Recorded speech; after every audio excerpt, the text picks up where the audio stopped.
Recycling plastic is an obvious way to make a big impact in everyday life. We're significantly cutting back on our use of fossil fuels by utilizing a new system of recycled plastics.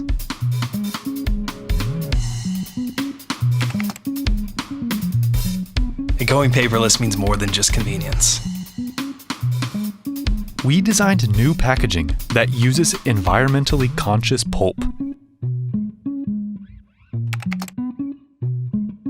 My bicycle and my own 2 feet get me to almost anywhere I'm going. We want to explore the future of packaging by using materials other than plastic.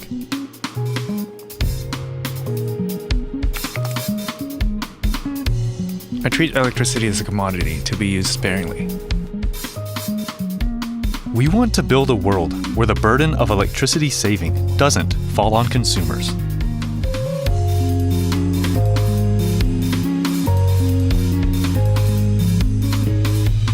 One planet, one chance, a million ways to move in the right direction. Good afternoon. I'm Rich Ventura, Vice President for Sony's Professional Display Solutions of Americas Group, and I want to welcome everybody to our RV on AV, and we're going to be talking a lot about something a lot of us have been talking about as we go to shows and we're looking in the press and we're looking in social media around sustainability and talking about sustainability in AV. And we have just an amazing panel here today talking about that. And maybe what I'll do first is really introduce the panel, have them talk for a minute or two, a little bit about who they are and what they do, and then we'll jump into this important topic. And please make sure if you've got any questions that you'd like for us to address, please post those, and we will try our hardest to address during the conversation today. If not, we will definitely get back to you shortly after with comments on it.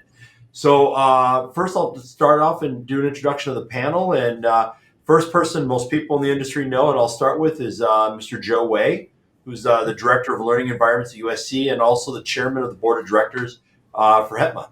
Joe, thanks for joining us today. Hey, thank you so much. It's a pleasure to be here. Thank you so much. Perfect. The next person on the panel is Christina DeBono, who's a founder and president of SAVE. Christina, how are you doing? Doing very well today. Thank you. Next on the panel is Keiko Yokoyama. She is the environmental director here at Sony for Sony North America. Keiko, thanks for joining us. Thank you for having me.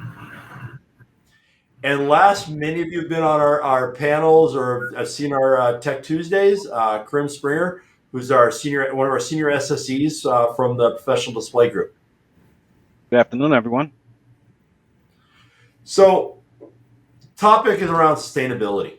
And I think this is something that all of us have been talking about either through trade shows or through social media. You got a list of it and everything. And maybe at a high level, let's talk about what sustainability means to each one of us. And we've got such a great cross section of individuals, from end users to AV to internal for us at Sony and someone who talks to our customers every day from a technical side. So maybe, Joe, let's start with you. What does sustainability really mean for you and for USC? Yeah, no, great question. To me, it really just means responsibility, right? And being accountable to what we're doing. At USC and really every higher ed institution, we do everything at scale. And we always talk about that from a business and integration point of view, but we often forget that also comes with the accountability and responsibility to make wise decisions with what our technology choices. And that's why we were, I'm proud to have been one of the first schools to go through the SAVE certified program. We wanted to be able to design our spaces as well, thinking about what our impact would be. Both to really just say, obviously help the planet, but also be fiscally responsible for our institution, right? To be able to save where we could and make those wise choices, knowing that at scale, we can have a larger impact. And that's why we made it important as we designed our spaces and looked to the future to choose the technologies that allowed us to do that. Likewise, at USC, we do have a sustainability initiative. Our new president, right before the pandemic, when she came in, and she said sustainability was going to be important. It's going to be one of her main goals, and to follow actually ahead of time the UN sustainability goals. We do have by 2028 we want to be a completely carbon neutral university by 2028. That is that's a heavy goal, right? Understanding that a lot of what we have just in our buildings and our from lighting to HVAC and all this is just very, it's obviously legacy. And so there's a huge advancement and investment into our institution to get us to that level. And just as the AV person, we have a small portion of that, but we know it's one that's important. Perfect. So Christina, Joe talked about the SAVE certified, and we talked about it in our call the other day. Can you talk a little bit about this? Yes, absolutely. So I just also wanted to get a little more history behind SAVE and who I am. I actually am in the industry. I have been in the industry for almost 30 years now. 14 years ago, I founded an audiovisual integration company here in Southern California. And so I have a lot of experience in the industry. And also, I've been involved for over 40 years in community efforts with organizations that are really on the front lines of addressing social, economic, and environmental problems in low-income communities. And it was through that association, as being on the executive committee of an organization that represents these organizations called CVSA, I learned about the 2030 Sustainable Development Goals. These are goals that were unanimously adopted and approved by all 193 member nations at the UN in September of 2015. And through CVSA, we launched an education campaign. And through that, ClearTech, my company, learned about the 2030 sustainability goals, which are really addressing what is sustainable development? What does it mean to build a sustainable world for all people and for our planet in the future? And the goals include things like ending poverty, reducing inequality, access to quality healthcare and education. And one of the goals is goal number 12, which is responsible consumption and production. And so when we went through this education program, our staff, who's very young, and one of our staff members came up to me afterwards and she said, I'm going to be getting married soon, but what kind of world am I going to bring children into if we have a family? And so we really want to take this on. We want to put together our own plan to align our company with these important goals. After all, we all know, from inequality to poverty to environmental degradation, these problems are getting worse and are very complex.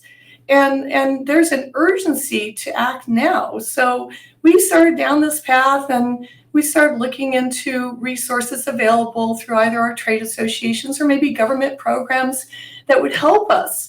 And we discovered that there wasn't really, a unilateral program. There wasn't anything out there to really help a company like ours. And that was the genesis of SAVE, Sustainability in AV, which has been launched a year ago and is a nonprofit, first industry-wide independent organization to bring stakeholders together to take concerted action to do our part to achieve these important goals.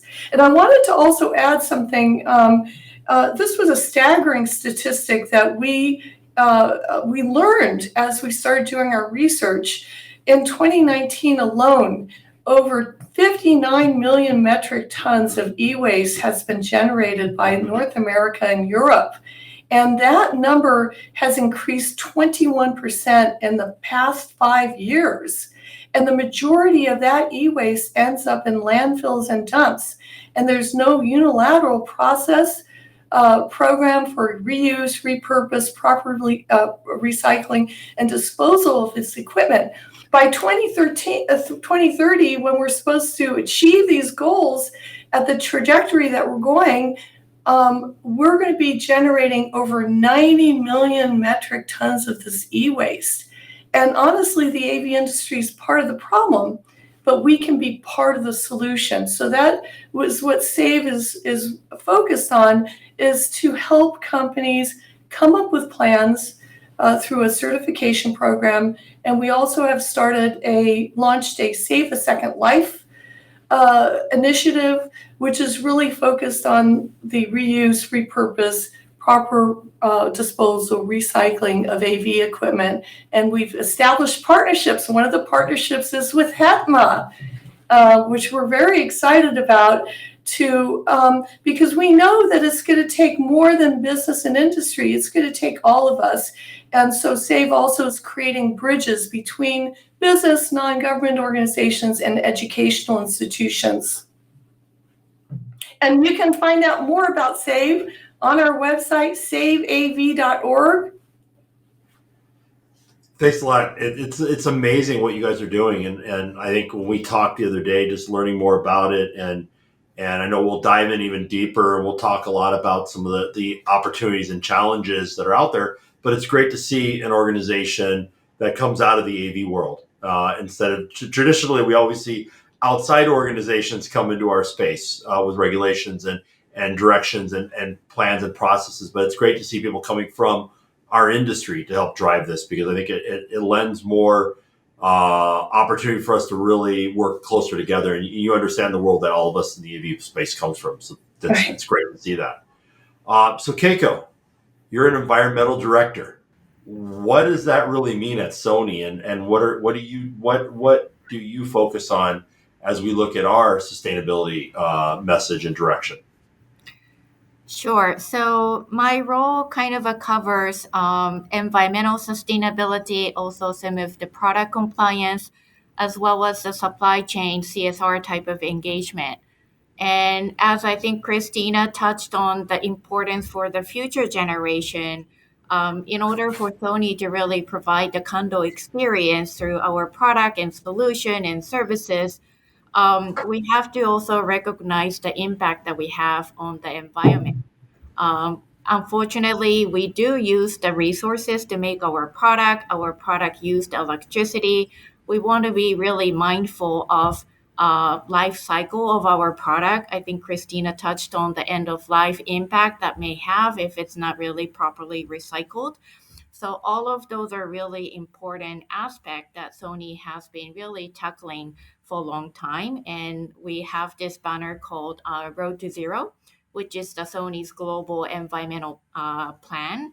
And we just accelerated those plans to achieve the zero environmental footprint by 10 years. So it used to be that 2050 for climate, but now we're accelerating for 2040, recognizing that urgency that we have in making that the future for the generation to come.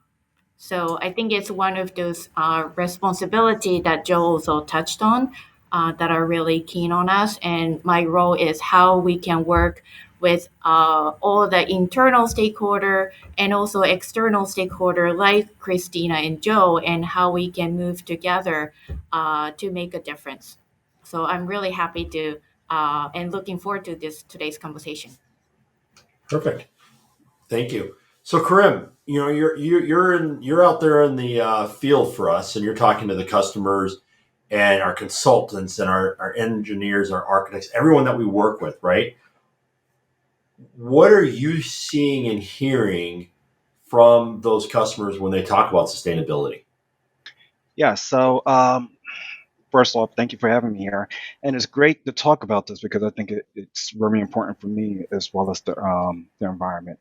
But what I'm really hearing in the field from system integrators, consultants, end users is that how can they adopt new ways of going green? I like to use the term eco-friendly AV devices. And they really want to sit there and learn about ways they can actually protect our environment, whether it's energy saving capabilities or uh, what applications our products and solutions have that will be able to accomplish that. Perfect. So, Joe, USC, we all know California colleges have always been up the forefront when we look at environmental and we look at things like that. And we always hear a lot about just how USC is at the forefront of this. Can you talk a little bit about things that's being done on campus, or areas that you're seeing, especially in the AV space, that you guys are focusing on this on sustainability? Yeah. Oh, absolutely.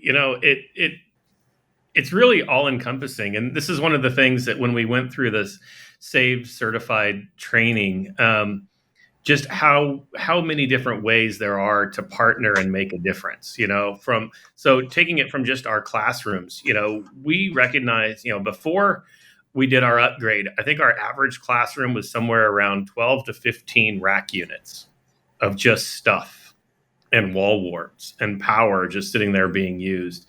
And now we're down to 2. Just that difference and the power savings that we can use, making choices where, how about using things where you can utilize PoE and manage switches rather than, just wall warts and power boxes that are just drawing at all times, making those wiser choices, all the way down to our furniture. We're working with furniture manufacturers using sustainable products, right? As well as working with our facilities department in order to control our lighting better, and our upgrades there. We have a campus-wide plan to upgrade all of our legacy lighting, integrate it with our systems, and make sure they're not being left on, right? Simple things like using automation. When there's no one in a room, why is it turned on, right? Those types of things. Can we balance all of that out? Even things with managing other departments. Like, one of the things we discovered when we were with Christina is we have a Marine Institute. Can we partner with them and be able to make social good out of that, and education programs? Can we utilize our UC technologies and our cloud services that are more that more are environmentally friendly in order to create a larger impact. And it really goes throughout the entire institution. So I'm glad that we have that, and it comes from the top down.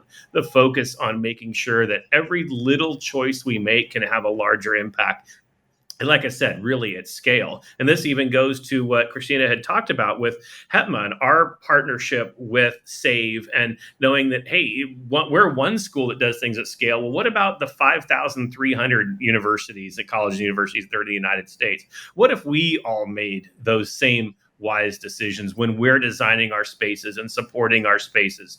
Look at how much impact we could actually have, not just for, the AV industry, but really the globe, right? And to set that. And that's why we're working with them on a train the trainer program to be able to bring people in and allow that to work itself out, in mass. So I'm excited about it. And I'm glad that USC, and we are a place that puts that at the forefront and gives us those opportunities to really set the stage for everyone. And it's amazing as you go through it. And I do encourage everyone to kind of partner, especially if you're an institution, partner with us. We'll be glad to take you through. Reach out to Christina, everyone. And if you're an integrator or a manufacturer, any other end user, just find ways. You'll be amazed how many different things you touch. And just a little giveaway. When you see her first slide presentation, it'll take you only about 5 minutes to realize what direction our Earth is going in and how much impact just in, boxes that get thrown away. And, another thing that we've done as we've upgraded, partnering with high schools and local high schools, especially inner city schools here in Los Angeles, to say, hey, if we're upgrading floors full of projectors, right, there's still probably 2/3 of them that are still perfectly fine for a few years. Save that second life, move it on down to somebody who could still use it and take advantage of it before it truly hits its end of life. And it's all of those little choices that done over time could really make a big difference. No, it's huge. And I think, and I know with HETMA, you guys have definitely, and maybe those who aren't familiar with HETMA, really quick, Joe, if you want to kind of give a high level of what HETMA is. Yeah, absolutely. So HETMA is the Higher Education Technology Managers Alliance. Say that 5 times fast.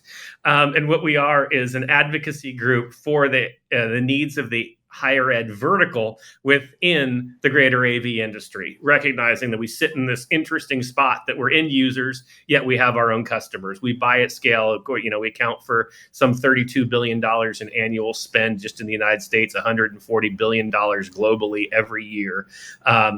Which really our goal is to advocate for our needs and really create social change as well in what we do, as well as training up our own members to become, professionals in their own right. Yeah, and it's great because you're not only addressing where we look at here for sustainability, but you're also addressing DEI. You're addressing a lot of different things within the industry, and so it's great seeing the organizations like HETMA, and even more importantly, even like the universities getting involved in this, because I think it needs to come from both sides. It comes from us at the manufacturer level. It also coming from the end user side. It works really well together to drive those the commitments that we're all trying to do together. Absolutely. So Christina, two things I want to ask you about. First is I want to dive a little deeper into the 2030 Sustainable Development Goals and ways that you think the AV community can help contribute towards that. And then I do want to talk a little bit about your partnership with HETMA, because I think it's really interesting to hear how active you are coming within what Joe and the rest of the HETMA organization is doing. Okay. So it's amazing as we started doing our research, how little most Americans particularly are even aware about the 2030 Sustainable Development Goals. So I think I'm going to give just a little bit of a background on this so that those who are listening to this may have questions about what they are. But these are goals that through 3 years and millions of people around the world, particularly developing countries, but all countries around the world, participated in forums, town halls, community meetings, down to even tribal levels, looking at what is it going to take to build a sustainable world for all people and the planet. And this was quite a huge undertaking, and that's what was the genesis behind the 2030 Sustainable Development Goals. And I'm pointing here because this is kind of a graph of them, but it resulted in all 193 member nations in September of 2015, including the United States, who unanimously adopted and approved these goals. Even the Pope came to the UN to be part of this historic event. And so these goals include 17 and 169 action items. You can look them up. If you go to the UN, and you can go to our website, and we have a whole explanation on 2030 Sustainable Development Goals. Now, within that, it wasn't just governments. The government has a big responsibility, but it's also business and industry, it's civil society, it's non-government organizations, it's educational institutions. Everyone needs to get involved. Business and industry has a huge role. Unfortunately, the U.S., has yet to really come up with a plan. And, so the first thing is that we have put together an educational program to help companies, first of all, and individuals get educated on what these goals are, and then how does it apply to a business. So we have a whole educational program around this. And then we actually have a certification program that Joe was talking about that helps companies now take these these global goals down to a company level, so that you can take action locally. What can you do? And we always think of sustainability as just recycling, but it's much more than that. To have a sustainable world, goal number 1 is to end poverty. So, there's many ways that companies can align themselves with these goals. We've taken other companies through this program. the first company that went through this program is my company, ClearTech. We actually post the SDG plan that we put together on our website. And we have very specific goals that we feel we can attain that aligns our company with these goals. So Keiko, looking at this, and I think we even chatted a little bit, and I heard us talking after the call last week about how a lot of this aligns with the direction that we've been taking Sony. And so maybe if you want to talk at a level of just, the initiatives that we're deploying from a corporate level, and I'll have Karim talk a little bit more on a lot of the technologies that we're doing, but maybe at a corporate level, some of the things that we're doing as initiatives and direction as an organization. Sure.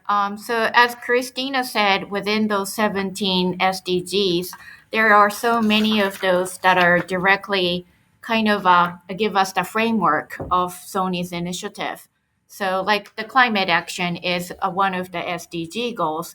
And like we're here together as a partners, and that's another SDG goal.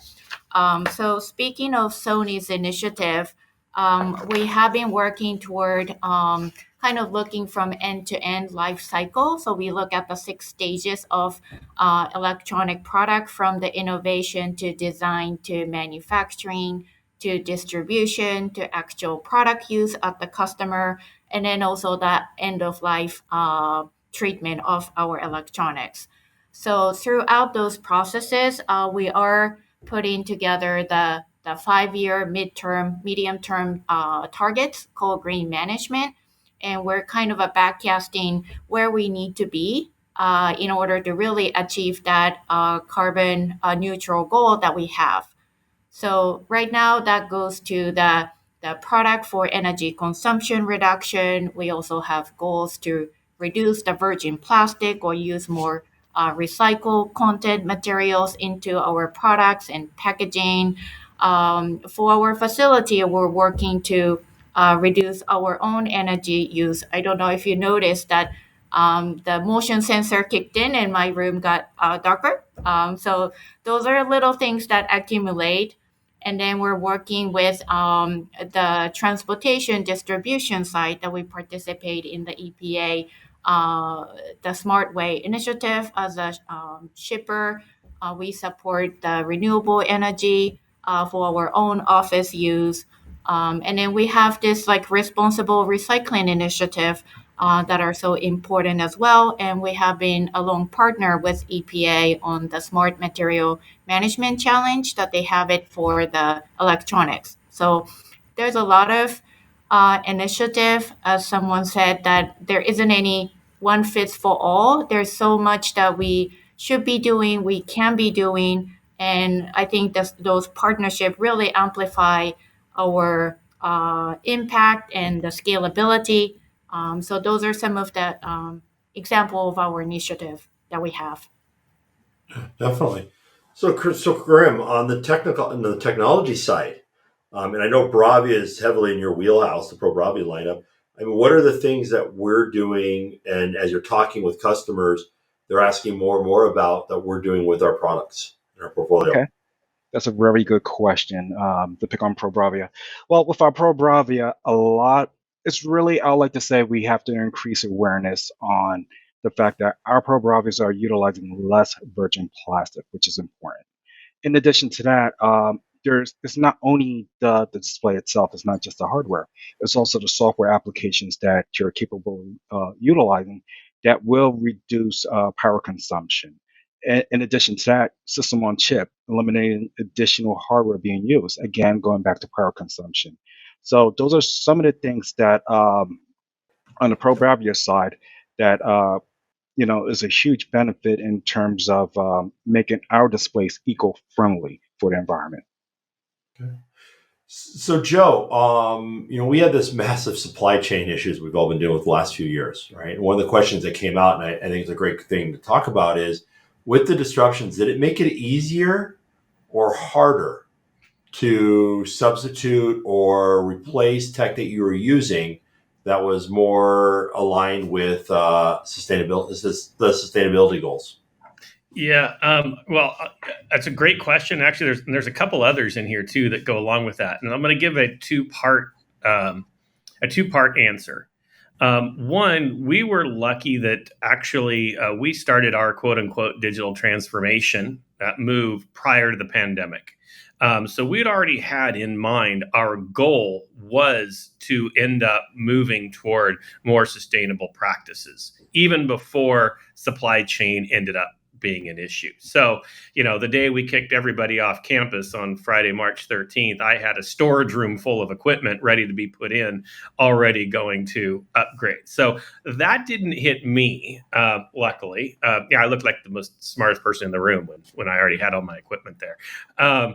And first time in my life, I looked like the smartest person in the room. Now, but post, if I look at the rest of my colleagues, when we now hit the supply chain, I think it really did give us an opportunity to now test other things. I have been, and this is personally and something that can really help us. I don't want to own anything. I come from the point of view that if I can have a software server cloud-based solution as opposed to a box sitting in a rack, it's just going to be better. I do understand that there are other side effects there. Even the cloud still has some type of footprint. I get that, but there's only so much I can do, and I can make those choices. So when we look to do things, and there's even there was a question about removing matrix devices.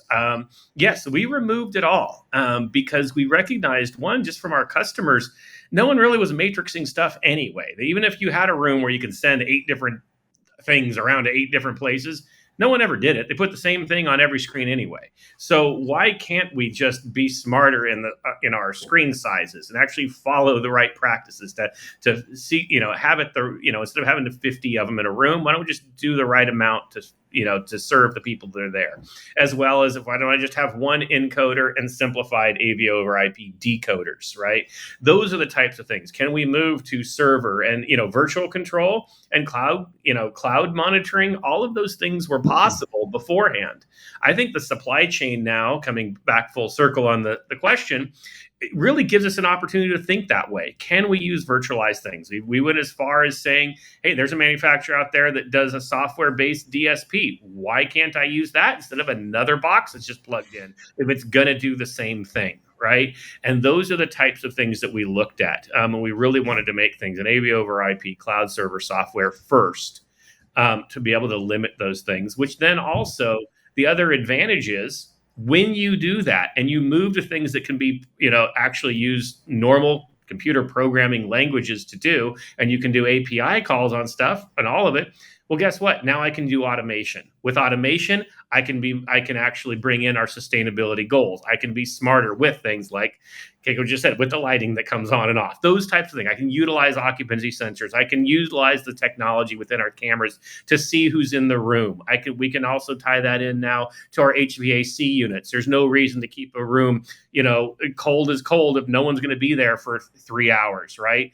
And we can tie those into our scheduling system. So that's really where it's like one thing, and this is what we noticed. Every time we did something, we recognized they could touch something else and we could make an impact in another way. Where a lot of quote unquote traditional AV, you don't realize that we could actually impact the HVAC systems through our AV. Well, because we know who's in a room, right? Those are things that we can start to tie together, and we look at this holistically across the university. That's where that impact starts to happen. And that's why we made the move. And I actually think now that the supply chain, even though I know it's been a burden for all of us, was probably a positive thing to get us to start thinking that way. Because a lot of times we didn't have a choice but to actually make other decisions and move away from those traditional ways we would do stuff. Yeah, I think we had one of these RVonAVs a few months back, and we were just talking about how the pandemic changed and supply chain changed how we approach design, how we approach integration, all this stuff. And one of the things I think was a really interesting comment someone made is it actually got us all to start thinking again. We were kind of all in this, we had this muscle memory. This is how we did a room. This is how we did multiple rooms. It got us thinking differently. And it's great to see what you guys have done, Joe. And I think, Karim, if we think about some of the tech that we're doing at Sony and think about the integrations that we're doing with XIO and some of the software applications. It aligns really well with what Joe was saying, doesn't it? Absolutely. I was just gonna touch on that, Joe. I really like those points, those topics you pointed out, but you left out one thing: artificial intelligence, and I think that's a huge part for automation and streamlining a lot of AV devices within a room to reduce a lot of additional hardware for automation. I totally agree. So Keiko, I think, being a manufacturer, we have and supplier of hardware, we have another challenge, right? It's not just how do we reduce the power consumption of our product, how do we add more automation, but I know one of the things someone commented is packaging. And I know that's the big challenge. I know you and we've traded emails. I know that's our next big challenge, right? I mean, can you share a little bit about what we're hearing and seeing? Sure. So I think it is inevitably still the challenge, but I'm really thrilled about recent kind of a progress that we have made, where we have a focused initiative to replace any plastic packaging with more paper-based packaging.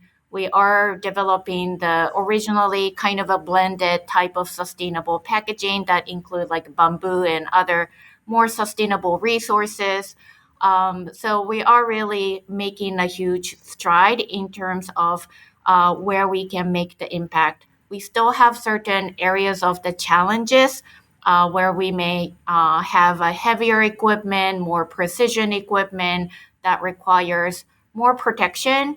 I think the work kind of remains, but there has been a lot of changes, and it's just take the village within the whole company that everybody is thinking about how we can design it differently, how can we source it differently, how can we work with supplier differently. So I think it's challenging area, but very exciting area to me. Yeah, oh, definitely. And I think, Christina, if we look at that whole comment that Keiko said about it taking a village, because it does, it really does take a village. Can you share a little bit about, your partnerships or how you're engaging across the industry? And I'm sure you're also engaging outside of AV. So can you share a little bit more about, I know we talked about HETMA already, maybe talk a little bit more about some of the other areas that you're engaging within the industry.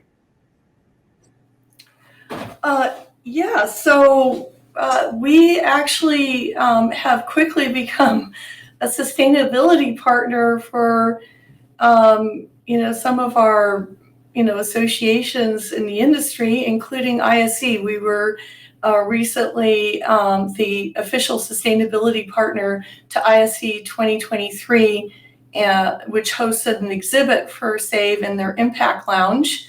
And that was a way to bring SAVE's initiative, SAVE's mission to the global, on the global scale, because these are, after all, global goals. So in addition to that, we have as I mentioned to you, a Save a Second Life initiative. And we have others who've joined our Save a Second Life committee who are either AV integrators, consultants, and so forth. We have manufacturers who have become sponsors of SAVE.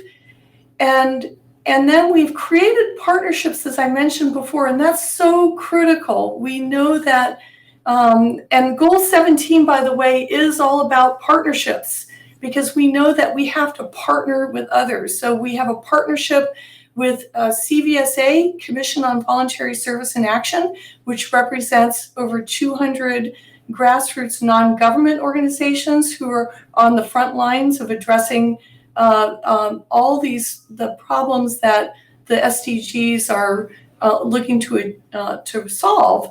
And then also with HETMA, so that we can also create partnerships with schools particularly around the United States. Well, yeah, and I think, Christina, I think what was really interesting, those of us who got to go to ISE, I don't think there was a single booth I didn't see at least one sustainability message in there. And it seemed like everywhere we Absolutely. went, and that was really great to see, because it was the first time I think we've actually seen that. And we know that Europe tends to be a little bit more advanced ahead of the U.S. I mean, what were your overall thoughts of what you saw at the show at ISE and what you're maybe going to see at Infocom and shows as we go forward? Yes, well, first of all, I was just absolutely thrilled to get the reception that we received. We had leaders in our industry from all over the world who came to visit with us. We launched what's called the ambassador program. So we have now a SAVE ambassador program, and we had several leaders in our industry who actually signed up, who are interested in becoming ambassadors, SAVE ambassadors to their regions or countries. When we were, and I didn't have a lot of opportunity, honestly, to go around and visit some of the exhibits, but I did visit some of the exhibits that really showcased sustainability, and I was very heartened by that, because up until now, we really haven't seen that in our industry. So we did note several exhibitors, including Sony, who really incorporated sustainability in the overall marketing and in the exhibit. Yeah, it's definitely, as my team could attest, there is a very large dedicated area within our booth planned for Infocom. And we're looking at, as we do other shows, other events, how do we show what our sustainability message is, and really share the industry's message. So no, it was great to see that. And like you, I didn't get a lot of time to wander around the show. I kind of got stuck in a lot of meetings, but I definitely noticed as I walked the show, when I got to install the booths, I definitely saw that larger message. So, thinking through this a little bit, I'm looking at some of the questions that have come in. We've been addressing a lot of them, but I think one of the things that would be really good to hear from everyone is, and we started off at the very beginning, we talked about the importance of sustainability. We talked about what a lot of our organizations are doing. What are those challenges? What are the challenges that we're all facing? Because I think, it's easy for us to say this is what we need to do. But what are those challenges that are in front of each one of us, and what are some ways that we can overcome those challenges? So maybe I'll start with Keiko first and think about, what are some of those challenges that you're seeing from where you sit, and what are ways that we can overcome those challenges? Great question. So many different challenges that we want to really make the difference. But I would say for Sony, when we look at that, our kind of overall footprint, including our own facility, but also the entire life cycle of our footprint, the over 60% come from the product usage phase. So that's a big part of Sony's kind of embedded footprint that we want to address. And that cannot take place without really offering the solution and the product that enable those energy savings and other features. But also we have to communicate how to fully utilize it. I saw there was a question about the recycling, but unless people really utilize those programs that we offered, we really have to kind of work together with our customers and partners. So I think how we communicate and engage and work together would probably one of the key challenge area that I personally want to focus this coming year. Okay. So Joe, I mean, at USC, or even just overall as a school, I mean, what are those big challenges that you're seeing, and what are some ideas or ways to overcome them? Yeah, I'll say one of the biggest challenges is obviously we're at the mercy of what's manufactured, right? And even if we want to make change, sometimes you can't. And, I'm someone who will say, here's my principal cloud server software done. AV over IP, and I'm going to do that. Well, not everyone has that same advantage, and some smaller schools don't get the same voice like I might have at USC, and so that's one thing we're doing as HETMA is utilizing that power to hopefully influence manufacturers to make wiser choices, right? To think about your packaging and, not to give out anything right now, but I'll tell you what, I'm going to let you break news right here. Now, one of the things that we're working on as part of, we're going to have a booth at InfoComm. We're already paying attention to how sustainable we're going to be with that. But also as we come together with our sustainability committee is to come out with a list of checks and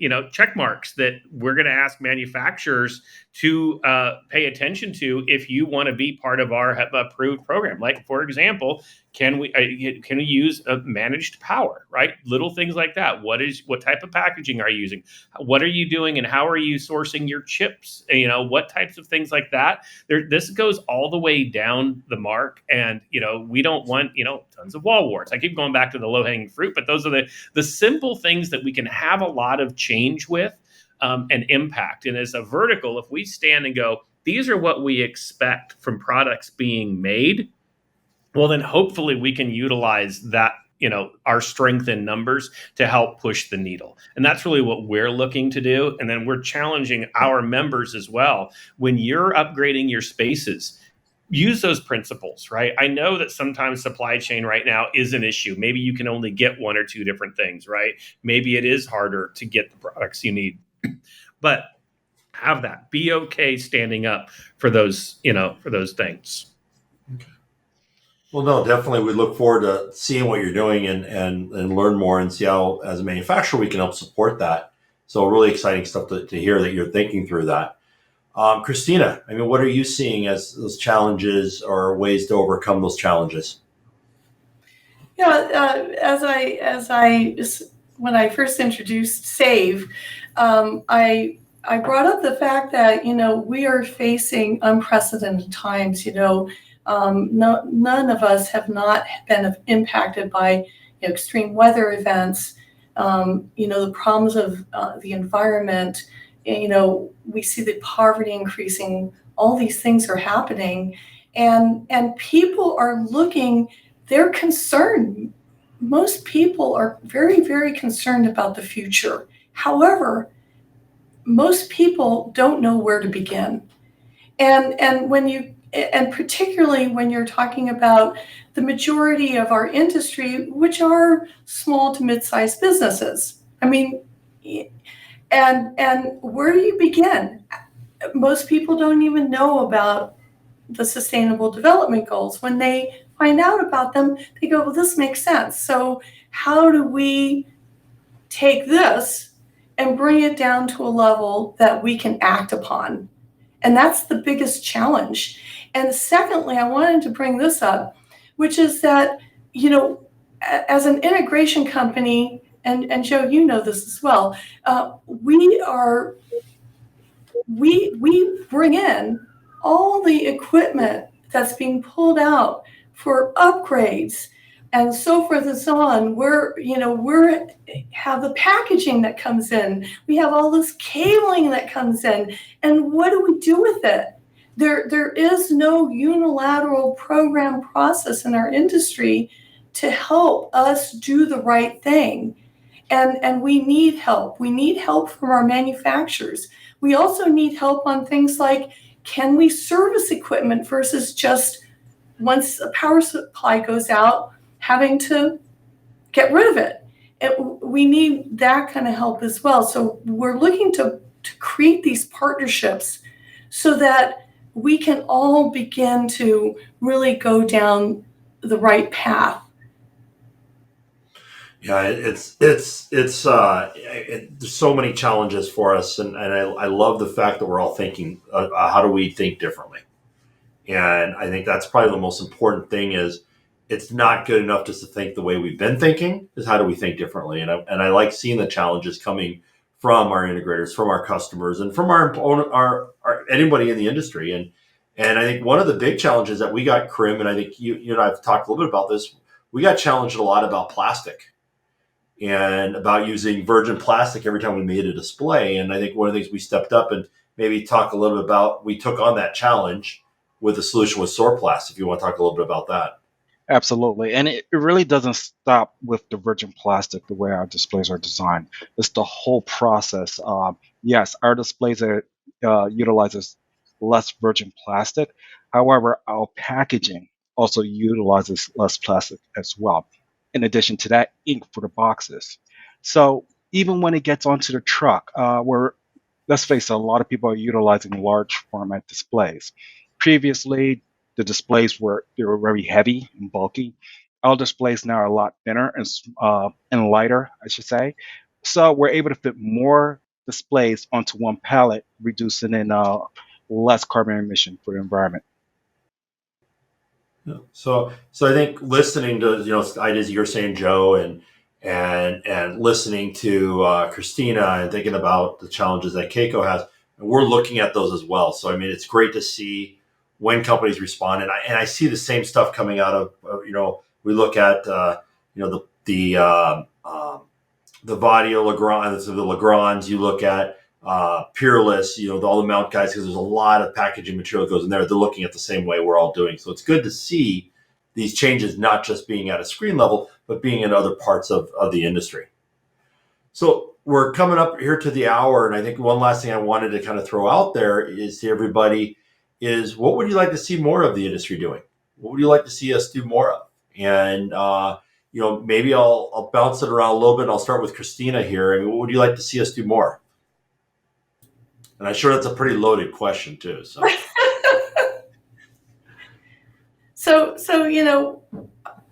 we founded SAVE to really bring these important goals to our industry. And so what I want to see more of is more companies, and I'm absolutely thrilled that Sony has such a comprehensive sustainability plan and you've aligned yourself with the SDGs. But we need to see a lot more of that, because right now at the trajectory that we're going, there's predictions now that we will not have a sustainable world in 30 to 40 years in our own lifetimes. So we want to see more people from all different vantage points, whether you're a consultant, you're an end user, like a higher educational institution, a integration company, a manufacturer, to take these on and to come up with your plans now. Let's not wait. There is where time is running out. And I want to also bring up something. General Antonio Guterres spoke at COP27, that took place in November, and said, we're quickly going down the road of climate hell with our foot on the accelerator. And we need to move these forward today to be able to have a sustainable world in the future. So that's why I would like everyone to do their part. And everyone can. There is a way. There are solutions out there. But we need to, first of all, have the will. Definitely. Joe, what are your thoughts? What would you like to see us do more of? Yeah, I'll give a two-parter, and Christina just said the first one, but I'll say, first, we need to do more of this. We need to have more of these conversations, right? We are, you made the point that, you went through ISC and all the booths seem to have something about sustainability. I saw the same thing at CES, and I'm pretty sure we're going to see the same thing at NAB coming up, right? You're going to see people putting, taking a wall, but it's one thing to put a big vinyl thing up on a wall saying you care. It's another to make real change in your company and pass that down the chain, right? And I think that's where we need to have these conversations. So first, thank you for hosting this. This is really important, and you need applause for putting this together. Okay, so that I thank you. And then the second is what Christina just said, having the will to stand up and say, I am going to make the wise choices. And I challenge my own vertical, right? I think we can do it across the AV industry, but really my vertical, don't be stuck in your old way of thinking.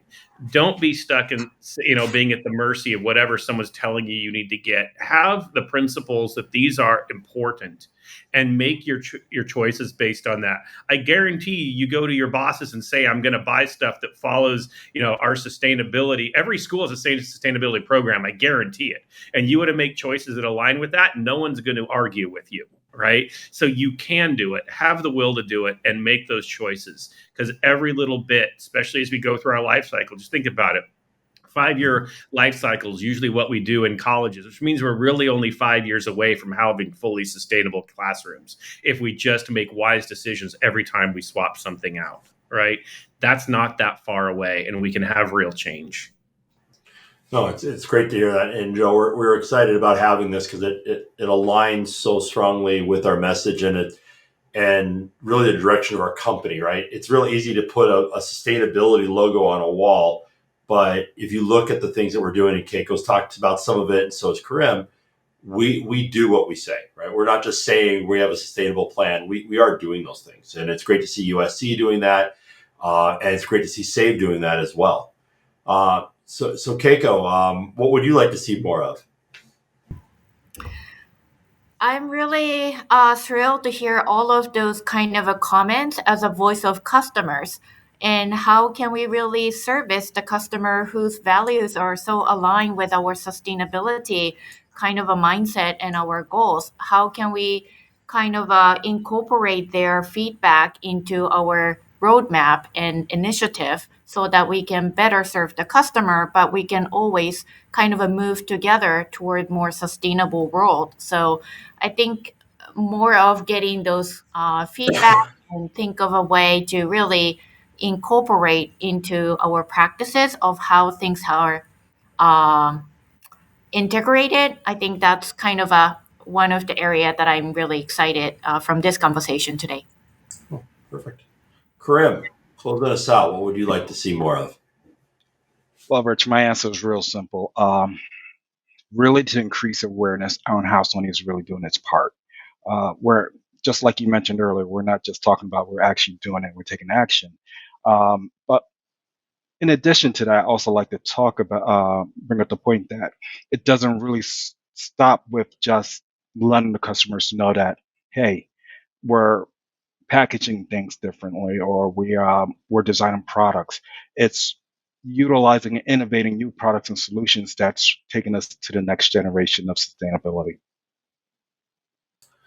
So, we got a minute or two, but I'll throw out just kind of my thoughts. It's great to have these conversations, but I'm also going to challenge every one of my competitors and all others in the industry. You do need to step up. It's great when we see sustainability message on a booth, or we see it when we talk about it on a PowerPoint, but really need to see it. I think, Joe, you've talked about it, Keiko and Karim, and everyone's been talking about the same thing: is we need to step up. And, Christina, I know you live this every day, and I applaud your organization for doing this because it's really important for our industry. But I do challenge all of us, manufacturers, consultants, integrators, everyone, is we do need to have, a strong, not just a message, but really show what that message means. I mean, we if you looked at last year, it was very much, we talked a lot about DEI. We talked about how important it was, and we saw all these organizations changed over these last few years. We need to do the same thing about sustainability. And it's really, really important to every one of us. And I challenge our trade associations as well. Continue to step up, continue to challenge us, drive education around it, help drive standards around this.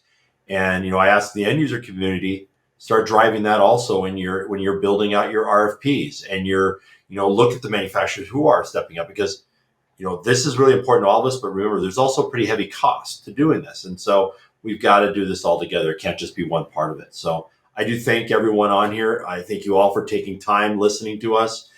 We do have, I'll make sure everyone knows, we do have our next Tech Tuesday coming up April 4th. It'll be an NAB sneak peek, talking about unlocking the potential of professional Bravia displays. I definitely look forward to having another one of these conversations with everyone. And thank you all for taking time out, and have a great day.